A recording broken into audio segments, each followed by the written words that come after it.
유니스트 바이오메디컬 공학과 교수 박종화입니다. 반갑습니다.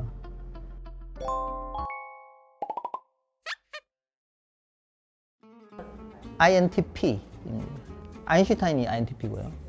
저는 이제 N하고 T가 엄청나게 발달되어 있습니다. 직관력과 로직, 이 두 개가 이렇게 팍 이렇게 발달되어 있습니다. 그러니까 직관력이 좋기 때문에 뭐든지 이렇게 비주얼하게 이게 파악을 하려고 그러는 경향이 있고, 파악을 하고 나면 그 다음에 그거를 논리적으로 다 설명을 하려고 그럽니다. 그러니까 저는 어릴 때부터 모든 거를 머릿속에 그림이 완벽하게 보여야만 하고, 그래야지 이제 이게 직성이 풀리고, 그게 또 수학적으로 논리적으로 설명이 돼야 됩니다. 그러니까 설명이 안 되면 또 괴로운 겁니다. 그래서 제가 수학하고 물리학을 엄청나게 좋아했는데, 쳐다만 봐도 재밌는 공부가 되는 그런 학문이었는데, 그럴 수밖에 없는 게 수학 물리학 정도가 돼야지 이제 이렇게 받아들여지는 겁니다. 예를 들면 뭐 상대성 논리에 아인슈타인 상대성 논리 갖고 시간과 공간이 틀린다. 굉장히 직관적이지 않습니까? 들으면 재미도 있고 직관적으로 그럴 수도 있겠다. 빛도 휠 수도 있겠다. 공간이 휘니까.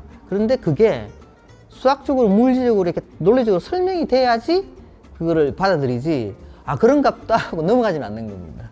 이게 이제 INTP입니다. 그래서 MBTI는 이제 어릴 때 제가 심리학을 아주 좋아해서 이제 심리학 공부를 많이 했는데, MBTI는 과학적인 게 아닙니다.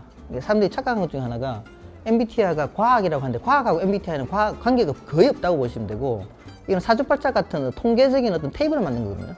그렇기 때문에 안 맞을 수는 없죠. 맞췄으니까 억지로, 그죠?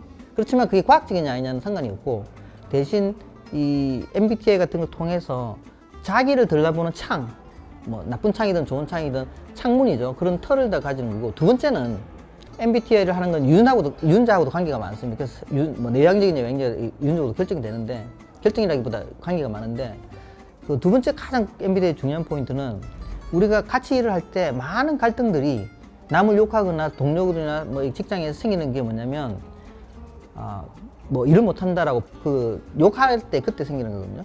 근데 MBTI 포인트가 가장 중요한 게 뭐냐면, 사람은 다르기 때문에 틀리고 뭐 못하고가 아니라 접근법이 너무나 다르다는 걸 이해해라 라는 게 MBTI 가장 소중한 포인트입니다. 그게 가장 큰 의미입니다. 그게 사람을 분류하는 게 포인트가 아니고.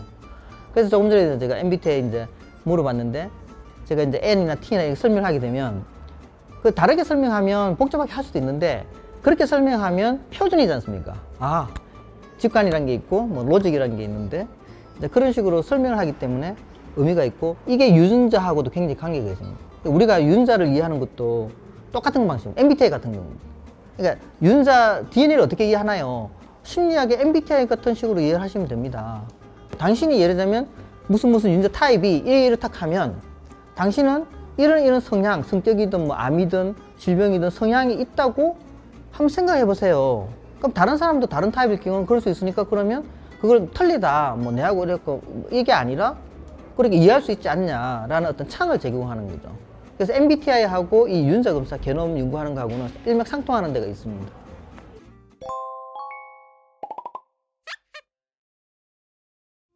일반적으로 성격이라든지 뭐 우리가 갖고 있는 어떤 특징들, 그것들은 다 결국에는 유전자에서 나올 수밖에 없습니다. 어쨌거나 그것들이 환경하고 합쳐져서 발현이 되거든요, 최종적으로. 그래서 사이코패스나 소시오패스 같은 유전적인 성향을 가진 사람들이 있다. 또 그런 유전인자들이 있다라고 저는 생각합니다.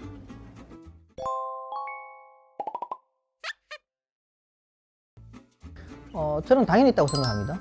근데 이제 여기서 말할 때 과학적으로 지능이 뭐냐에 대한 정의가 굉장히 어렵고요. 첫 번째, 예를 들면 잘 뛰는 것도 일종의 달리는 지능이거든요. 그 다음에 뭐 볼을 잘 차는 것도 이게 그 어떤 지능이고, 뭐 수학 계산을 잘하는 것도 지능일 수 있고, 그렇기 때문에 지능이라는 것 자체가 굉장히 복잡합니다. 그래서 지능 유전자라는 건 없습니다. IQ 유전자라는 것도 없고, 뭐 하지만 이 각각의 그 기능을 말하는 그거에 관련되는 연관성이 큰 유전자는 반드시 있습니다. 그래서 수학을 아주 잘한다 그러면 수학 유전자가 있는 건 아니지만, 수학에 관련되는 다양한 기능을 하는 우리 몸속에 그런 거 연관성이 있는 유전자들이 있고, 그 유전자의 타입이 사람마다 다 다르다는 거죠.